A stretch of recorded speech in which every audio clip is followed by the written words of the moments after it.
Patricia Dick, अंक 11। उनकी एक आवाज पर शुभदा भागती हुई वहां पहुंची और उन दोनों में कुछ बातें हुई। फिर आगे आगे मिस्टर डिक और उनके पीछे पीछे शुभदा मेरे पास पहुंचे। डिक ने एक प्रशंसात्मक दृष्टि मुझ पर डालकर शुभदा से कहा, शुभदा, तुम जीती, मैं हारा। तुम्हारी इस पार्वती ने सचमुच मेरा मन जीत लिया। बोलो, तुम इसकी क्या कीमत चाहती हो? 1 लाख, 2 लाख, 10 लाख, 20 लाख? तुम जो कीमत चाहती हो मैं देने को तैयार हूं। डिक की बात सुनकर शुभदा व्यंग करती हुई बोली, मिस्टर डिक, मेरी बेटी की कीमत सिर्फ 20 लाख? बस? अरे मिस्टर डिक, जरा होश में बात करो। इस दिन के इंतजार में तो मैंने अपनी पूरी जिंदगी बर्बाद कर दी है। अपनी बेटी की एक रात की कीमत मैं 50 लाख से कम 1 कौड़ी भी नहीं लूंगी। मंजूर हो तो कहो। इस पर डिक ने कहा, सिर्फ 50 लाख? मैं तो इस हीरे की कीमत इससे कहीं अधिक देने को तैयार हूं। तुम इसकी कीमत क्या जानो? ये लड़की नहीं, साक्षात देवी है। अब मैं इसे अपनी पत्नी तो बना नहीं सकता, क्योंकि मेरी पत्नी का स्थान इस संसार में कोई स्त्री ग्रहण नहीं कर सकती, पर मैं इसे अपनी बेटी बनाकर अपने आप को धन्य करना चाहता हूं।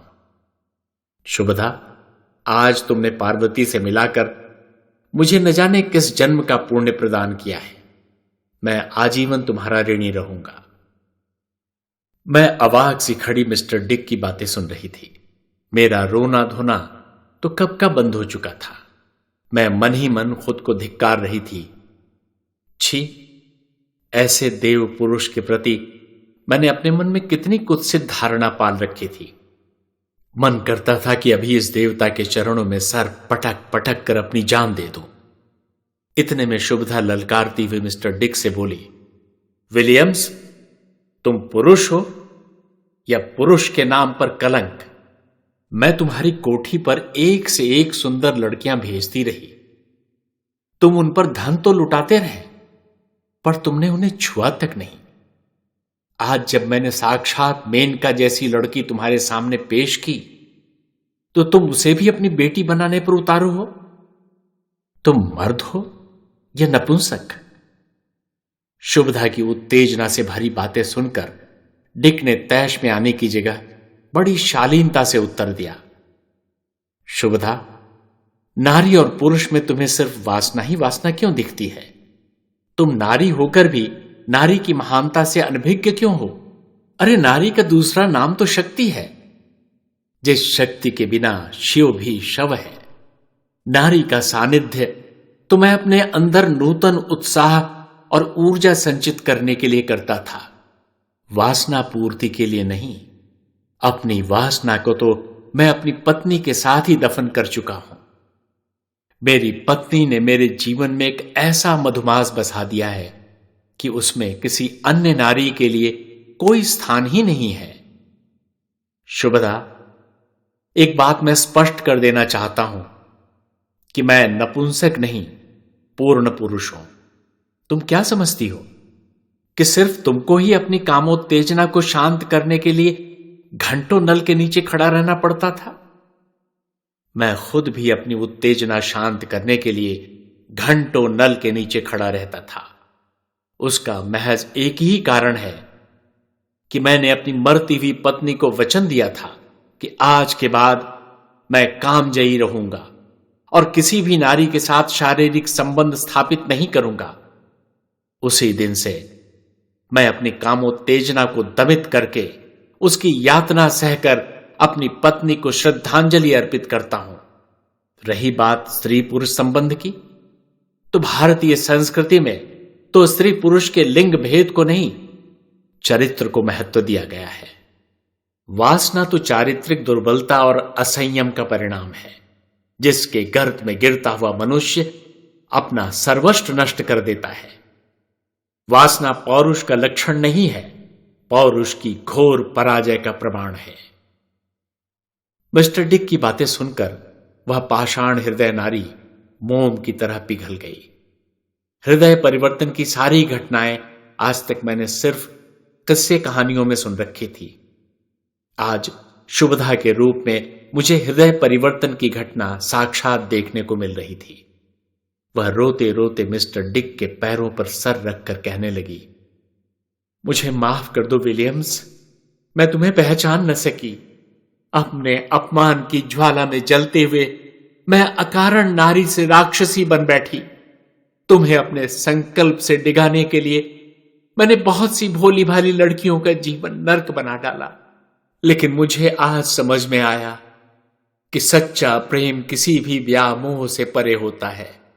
तुम अपनी दिवंगत पत्नी से सचमुच सच्चा प्यार करते हो। विलियम्स, शायद तुम मेरा विश्वास नहीं करोगे, लेकिन मैंने अपने दिल में पार्वती को सचमुच अपनी बेटी माना है। मैंने सोच रखा था कि यदि आज तुम पार्वती को स्वीकार कर लोगे तो भी मैं इसे तुम्हारे हवाले नहीं करूंगी।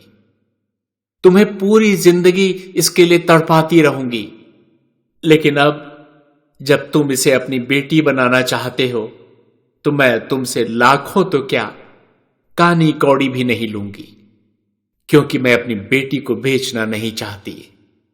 हां, यदि तुम कभी इसकी शादी करो तो कन्यादान की रस्म के वक्त मुझे भी याद भर कर लेना।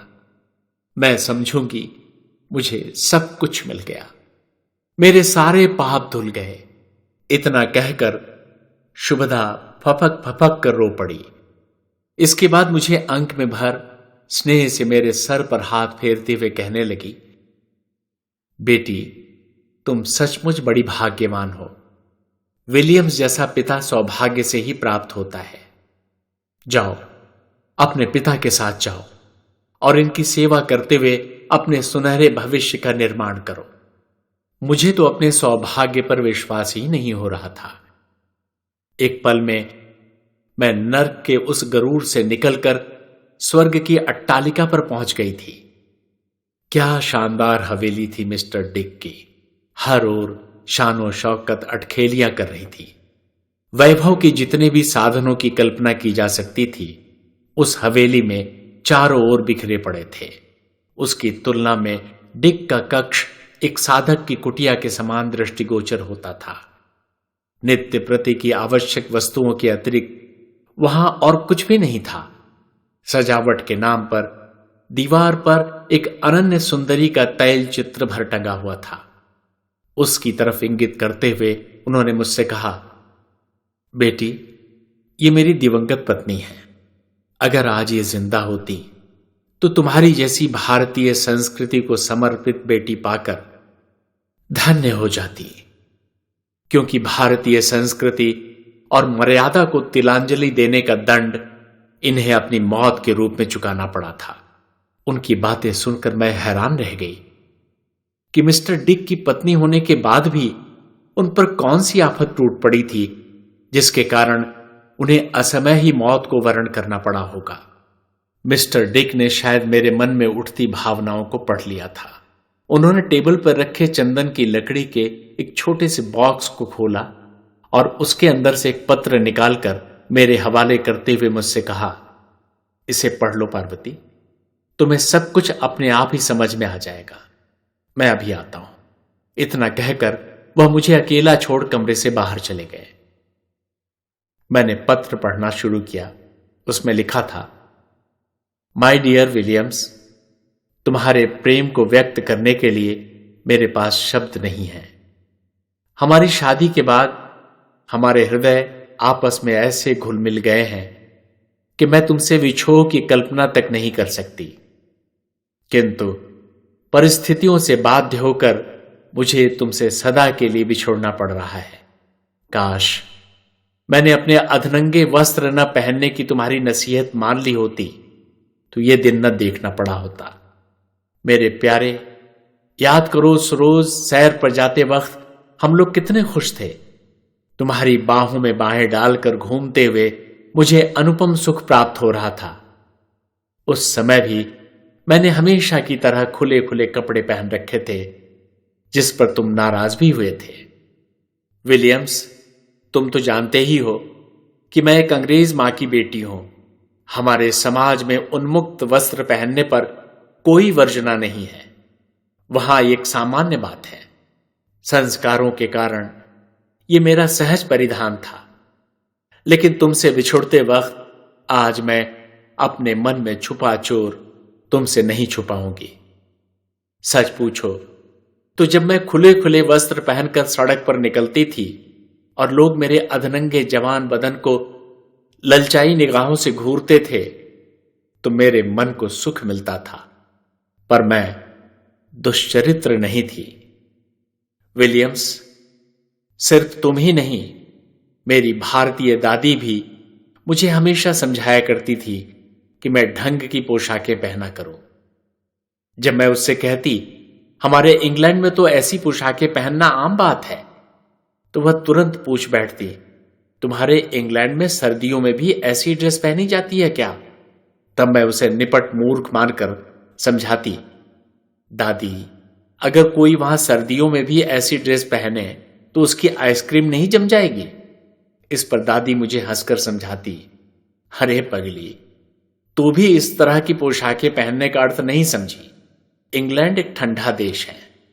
वहां ज्यादातर कड़ाके की सर्दी पड़ती है या बरसात होती रहती है, जिसके कारण वहां के लोग साल के ज्यादातर दिनों में कोट के ऊपर ओवरकोट पहनकर अपने शरीर को सर्दियों से बचाने की कोशिश करते रहते हैं।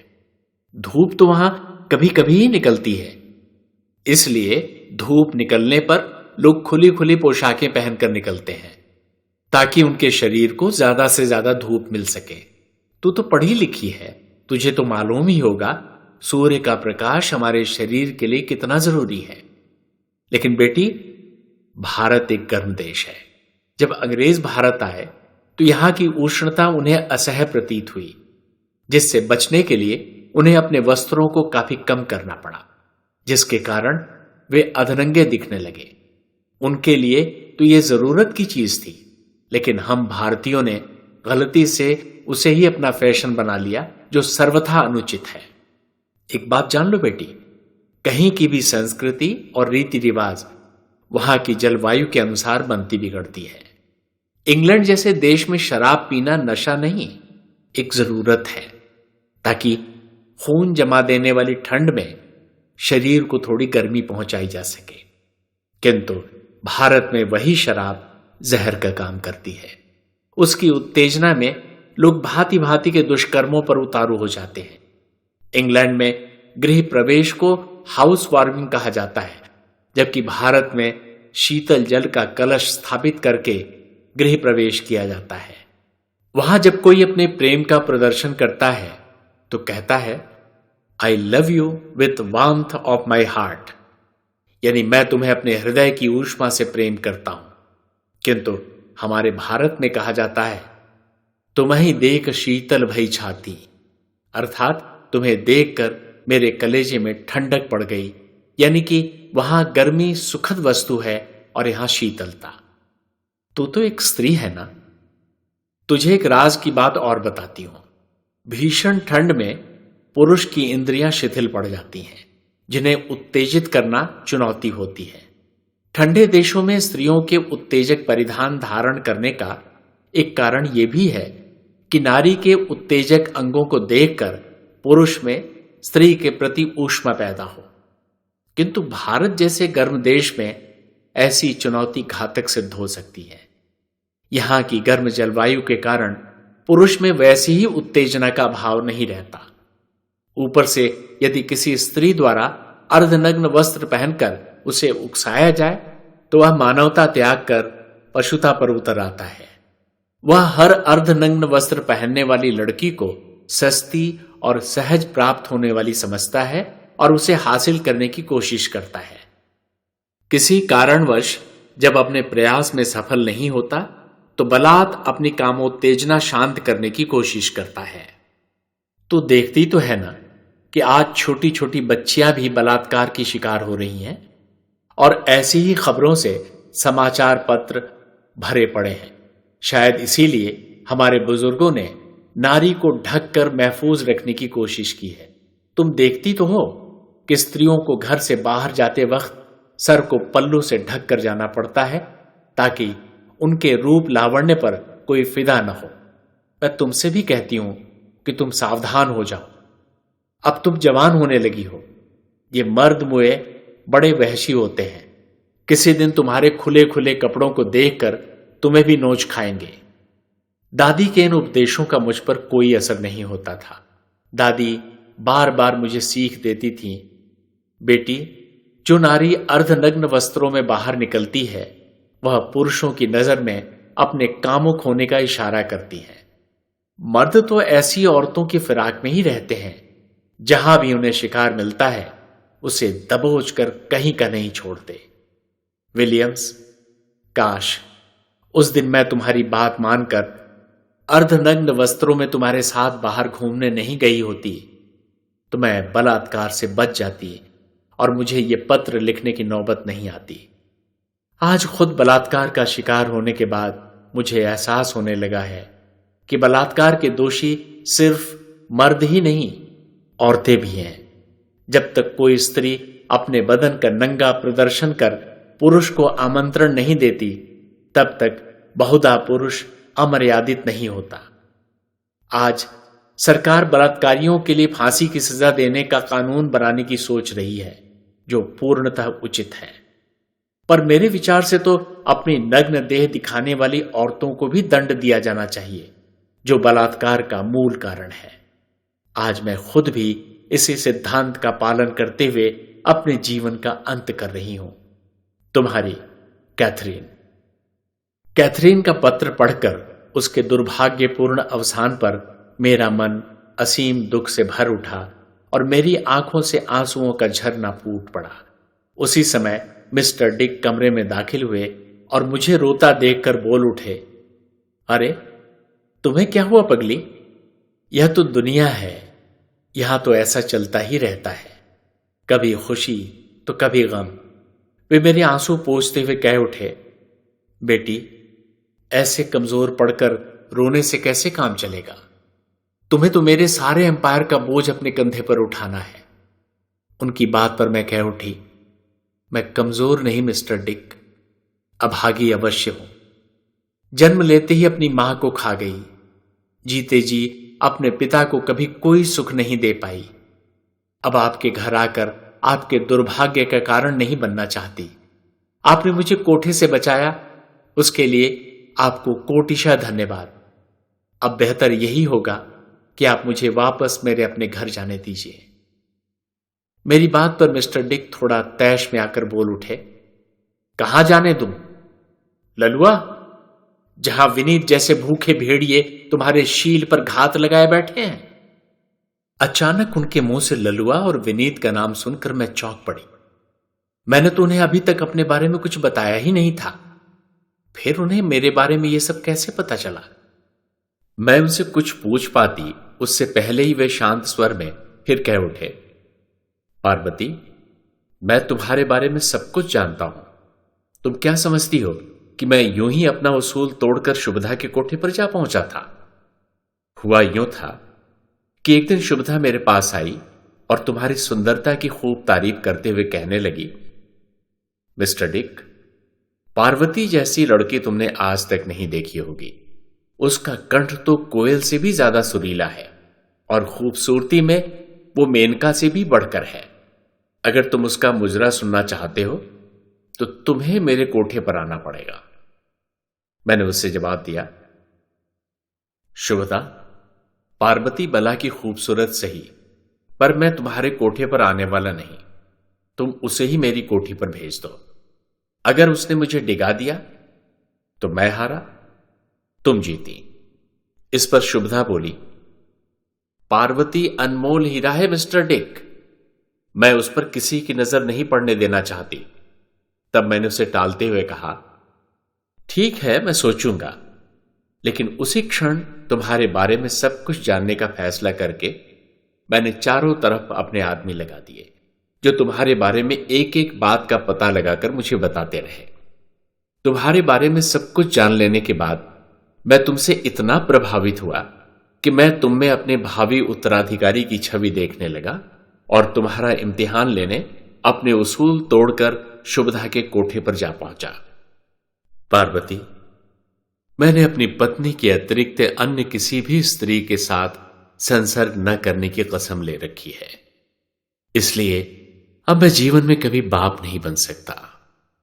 लेकिन हृदय में एक लालसा पाले जरूर बैठा हूं कि कोई सुपात्र मिल जाए जिसे अपना उत्तराधिकारी बना सकूं। शुभदा के कोठे पर मैंने तुम्हारी भरपूर परीक्षा ली, जिसमें तुम कुंदन की तरह खरी उतरी, और मैं तुम्हें अपनी बेटी बनाकर अपने साथ ले आया। अब अगर तुम मुझ जैसे दुखी और नितांत अकेले आदमी को बेसहारा छोड़कर जाना चाहती हो तो जरूर जाओ, मैं तुम्हें रोकूंगा नहीं। समझ लूंगा कि मेरी कैथरीन की ही तरह मेरी बेटी भी मुझसे मुंह मोड़कर किनारा कर गई। इतना कहते कहते उनकी आंखें छलछला उठी। उनके स्वर में इतनी पीड़ा थी कि मेरा मन उनके प्रति करुणा से भर उठा और मैं विरूल हो कह बैठी, डैडी। उनकी आंखों से 2 बूंद आंसू टपक कर मेरे माथे पर आ गिरे, जिन्होंने बाप बेटी का रिश्ता पक्का कर दिया। मैं उनके सीने से चिपकी खड़ी थी और वे मेरे सिर को सहलाते हुए वात्सल्य बरसा रहे थे। एक क्षण के बाद वो मुझे अपने से अलग करते हुए कहने लगे, पार्वती, मैंने तुम्हें अपनी बेटी अवश्य बनाया है, पर इसका अर्थ यह नहीं है कि तुम अपना धर्म छोड़कर मेरा ईसाई धर्म अपना लो या अपना नाम बदल लो। तुम्हारा जो मन करे वो धर्म मानो, तुम्हें जो अच्छा लगे वो नाम रखो। मैं तो तुमसे सिर्फ इतनी अपेक्षा करता हूं कि तुम सच्चे मन से मुझे अपने पिता का स्थान प्रदान कर दो। मैं बस इसी में संतुष्ट रहूंगा। मैंने उनकी बात सुनकर दृढ़तापूर्वक कहा, डैडी, अगर आप विलियम्स डिक हैं तो आज से मैं भी पार्वती दीक्षित नहीं, पैट्रिशिया डिक कहलाऊंगी। संतान हमेशा अपने पिता की विरासत को ही आगे बढ़ाती है। मेरा निर्णय सुनकर उनका चेहरा अनोखी आभा से दमक उठा और मेरा माथा चूमते हुए उन्होंने कहा, God bless you my child. इस तरह मैं पार्वती दीक्षित पैट्रिशिया डिक बन गई। उसने अपनी कथा को आगे बढ़ाते हुए कहा, पिताजी की आकस्मिक मृत्यु के कारण मैं उस वर्ष बीए की पढ़ाई पूरी नहीं कर पाई, जिससे मेरा पूरा 1 वर्ष नष्ट हो गया। जब मैंने इसकी चर्चा अपने धर्मपिता मिस्टर डिक से की तो वे कहने लगे, बेटी, जीवन में अध्ययन के साथ साथ डिग्री का भी बहुत महत्व होता है। नया सत्र आरंभ होते ही तुम किसी अच्छे कॉलेज में एडमिशन लेकर अपनी डिग्री हासिल करो। मैंने उत्तर दिया, डैडी, एग्जाम की पूरी तैयारी तो मैंने पहले ही कर रखी है, सो एडमिशन लेकर पैसे बर्बाद करने की क्या आवश्यकता है। मैं प्राइवेट परीक्षा देकर भी आसानी से पास हो जाऊंगी। इस पर वे हंसकर कहने लगे, बेटी, तुम्हारे डैडी के पास जो कुछ भी है वो तुम्हारा ही तो है, तब पढ़ाई के मामले में कंजूसी क्यों। उनकी बात में मेरे प्रति असीम प्रेम झलक रहा था। नया सत्र आरंभ होते ही उन्होंने कलकत्ता के सबसे अच्छे कॉलेज में मेरा एडमिशन करवा दिया और मैं कॉलेज जाने लगी। जैसा कि मैंने तुम्हें पहले ही बताया था, मेरी सारी की सारी पढ़ाई तो पहले ही पूरी हो चुकी थी, इसलिए मुझे पढ़ाई में कुछ खास मेहनत करनी नहीं थी। मेरे पास पढ़ाई से काफी समय बच जाता था, जिसका उपयोग मैं कॉलेज में होने वाली विभिन्न प्रतियोगिताओं में किया करती थी। हमारे महाविद्यालय में आयोजित वाद विवाद प्रतियोगिता उस वर्ष के आकर्षण का प्रमुख केंद्र रही। कविता जालान उस कॉलेज की अत्यंत मेधावी छात्रा थी। जब से वो उस कॉलेज में आई थी, वाद विवाद प्रतियोगिता का स्वर्ण पदक सदैव उसे प्राप्त होता आया था।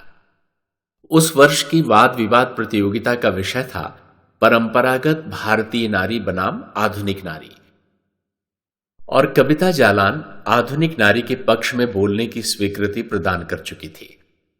पता नहीं मेरे मन में क्या आया और मैंने परंपरागत भारतीय नारी के समर्थन में बोलने का निश्चय करके अपना नाम वाद विवाद प्रतियोगिता में लिखवा दिया। मेरा निर्णय जानकर कविता के समर्थक मेरी खिल्ली उड़ाते हुए कहते थे, 4 दिन पहले आई ये लड़की भला कविता के सामने कहां टिक पाएगी? नाम तो है पैट्रिशिया डिक और परंपरागत भारतीय नारी के पक्ष में भाषण देने वाली है। प्रतियोगिता का दिन आ पहुंचा। कविता ने उपस्थित सज्जनों को संबोधित करने के बाद बोलना आरंभ किया। अबला जीवन हाय तुम्हारी यही कहानी, आंचल में है दूध और आंखों में पानी। मित्रों एवं सज्जनों, परंपरागत भारतीय नारी की दुर्दशा को चित्रित करने के लिए कविता की इन पंक्तियों से उत्तम और कोई उदाहरण नहीं हो सकता। परंपरागत भारतीय समाज में किसी बालिका का जन्म अभिशाप से कम नहीं है। जहां एक पुत्र के जन्म पर कांसे की थाली बजाकर उत्सव मनाते हैं, वहीं पुत्री का जन्म होने पर बेलन से लोहे का तवा बजाकर अफसोस व्यक्त किया जाता है, मानो स्त्री जाति धरती पर बोझ हो। उसकी हीन दशा की कथा यही समाप्त नहीं होती। उसे शिक्षा दीक्षा से वंचित कर बचपन से ही चूल्हे चौके में झोंक दिया जाता है। पोशाक के नाम पर उसे कपड़ों से इतना लाद दिया जाता है कि क्या मजाल कि सूरज की किरणें उसके शरीर के किसी अंग को छू सके। विज्ञान की प्रगति के बाद तो स्त्री जाति का जन्म लेना भी दूभर हो गया है। बेटों की ललक में समाज बड़े चाव से कन्याओं की भ्रूण हत्याएं कर रहा है। बालिका को 7 वर्ष की अबोध उम्र तक गौरी, 7 से 11 वर्ष तक की कन्या को दान का पात्र मानकर समाज में पुण्य कमाने की होड़ में ज्यादातर अबोध बालिकाओं की कच्ची उम्र में ही शादी करके उन्हें किसी और के हाथ की कठपुतली बना एक निरीह गाय की भांति खूंटे से बांध दिया जाता है, जिसके चारों तरफ घूमना उसकी नियति बन जाती है। वहीं पर पुरुषों को दर्जनों लड़कियां देखकर उन्हें बिकाऊ वस्तु की तरह चुनने या छोड़ने का अधिकार प्राप्त था। कच्ची उम्र में विधवा हो जाने वाली नारी को भी पति के साथ ही जिंदा जल जाने पर मजबूर किया जाता था, अथवा उन्हें बनारस की गलियों में नारकीय जीवन जीने को बाध्य किया जाता था। सुहागिनों की स्थिति भी कुछ अच्छी नहीं थी। ससुराल पहुंचने पर उनके हाथों पैरों में सोने चांदी के ढेरों वजनी गहने पहनाकर उन्हें लगभग कैदियों की भांति अंतःपुर में रखा जाता था। पति पत्नी का मधुर मिलन कभी संयोगवश ही घर के किसी अंधेरे कोने में संभव हो पाता था। पति के होते हुए भी परंपरागत भारतीय नारी पति सुख से प्रायः वंचित ही रहती थी और यौन कुंठा के कारण अक्सर उसमें हिस्टीरिया जैसे रोगों का जन्म हो जाया करता था। परंपरागत भारतीय नारी की इस भयानक दुर्दशा का एक ही मुख्य कारण था, नारी का अबला बनकर आर्थिक रूप से पुरुष के ऊपर निर्भर रहना। उनके पास अपने भरण पोषण का कोई साधन ही नहीं था, जिसके दम पर वह अपने ऊपर होने वाले अत्याचारों से विद्रोह करके अपनी स्वतंत्र सत्ता स्थापित कर पाती। इसीलिए उसे सदैव पुरुष की दासी बनकर जीवन यापन के लिए बाध्य होना पड़ता था। सज्जनों, आज की नारी ने अपने ऊपर सौम्यता, शालीनता, सौजन्य और श्रृंगार के नाम पर लगाए सारे कृत्रिम प्रतिबंधों को तोड़कर एक नया अवतार लिया है। वह एक स्वच्छंद परिंदे की भांति विकास के उन्मुक्त आकाश में विचरण कर रही है, क्योंकि आज वह आर्थिक रूप से स्वावलंबी है। अपने भरण पोषण के लिए वह प्रचुर धन अर्जित करती है। आज नारी अपने प्रति पूर्ण रूपेण जागरूक है। आज की बालिका गुड्डे गुड्डियों का खेल न खेलकर अच्छी से अच्छी शिक्षा ग्रहण करके अपने सुनहरे भविष्य को संवारने के लिए सजग है। उसने 9 वारी 6 वारी साड़ी से मुक्ति पा ली है। आज जब वह उन्मुक्त पोशाक धारण करके सड़क पर निकलती है, तो कल तक उस पर शासन करता आया पुरुष 100 जान से भी उस पर कुर्बान होकर उसके आगे पीछे दुम हिलाता नजर आता है। आज का पूरा प्रचार तंत्र ही नारी पर आश्रित है। कल तक कोई कल्पना भी नहीं कर सकता था कि मात्र अंतःपुर की शोभा बढ़ाने वाली यही नारी एक दिन रैंप पर खड़ी होकर सौंदर्य और फैशन को एक नया बाजार दे देगी। इसी बाजार में वह आज अरबों खरबों का खेल खेल रही है। इस कामयाबी तक पहुंचने वाली नारी को शत शत प्रणाम। इन शब्दों के साथ कविता जालान ने अपना भाषण समाप्त किया। हॉल में बैठे श्रोताओं ने तालियों की गड़गड़ाहट से पूरे हॉल को गुंजायमान कर दिया। 3 व्यक्तियों के निर्णायक मंडल में से एक ने उसे 10 तो 2 ने 9-9 अंक प्रदान किए थे। इस प्रकार वह 30 में से 28 अंक प्राप्त करके लगभग अजेय स्थिति में पहुंच गई थी। अब आगे अगले अंक में